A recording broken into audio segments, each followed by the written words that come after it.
So I'm going to talk about the sandwich generation. Hi, I'm in the sandwich generation.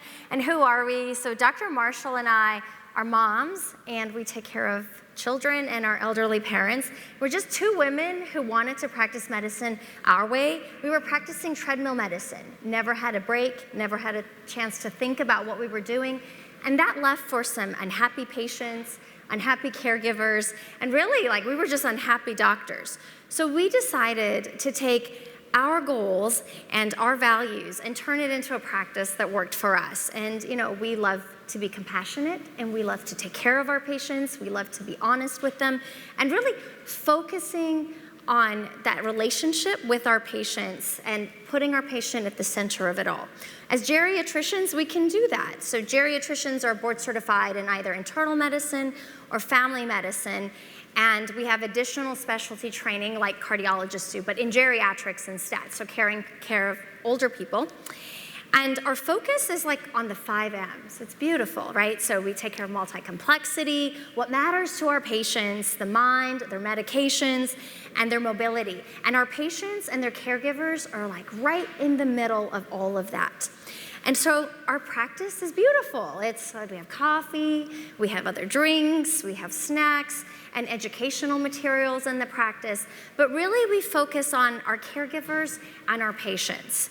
Because I think that our caregivers really need support, and those happen to be employees, right?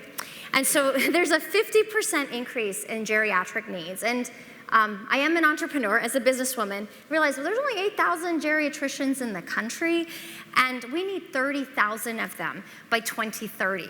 And so a lot of us as younger adults are going to need to be taking care of our parents as they age, and then we're going to be taking care of our children as well. So what else? This is the best type of practice.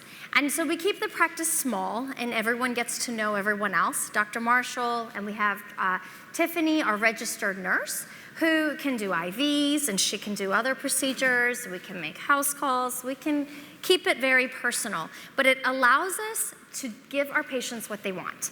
And what people want is trusting relationships. And they want collaboration of care, right? Mom has a problem.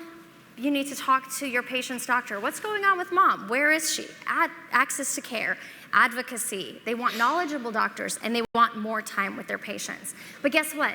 Doctors want those same things. We want more trusting relationships. We want more time with our patients, and we want to think about what's going on with our patients and practice medicine like we train to do, and then focus on quality of life, right? So we have routine visits, not just sick visits. And we sit down with our patients and readdress, do you really need all of these medications? Do you really need to see all of these specialists? Because if you don't, then why are we doing too much medicine? So less is more, and then we offer that executive level of care. And so we have longer appointment times. I see my patients anywhere from 1 to 3 hours. I only see 4 to 6 people a day. If they're in the hospital, I'll go there and see them. If they're in the office, I'll see them there. Our office is different, right? Exam tables are more comfortable to see. And we're always happy because we're not seeing 20 patients a day. We're seeing 4 to 6.